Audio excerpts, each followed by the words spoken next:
fried green tomatoes, and ranch Cajun dipping sauce. To the ingredients.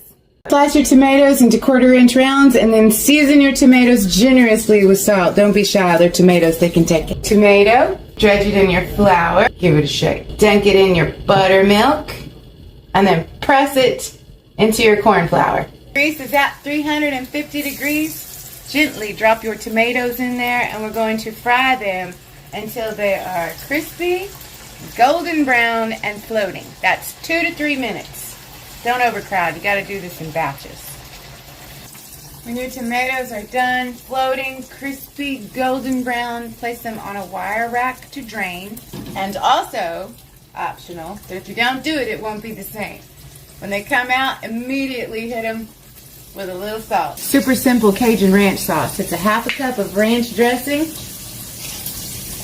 about a teaspoon or 2 of Cajun seasoning, and then 2 to 3, 4 or 5, however many you like, teaspoons of the hot sauce of your choice. Give it a little mix, put it in the refrigerator, and that's what we're going to dip our tomatoes in. They're like potato chips. You can't eat just one. You better go make them. They're so good.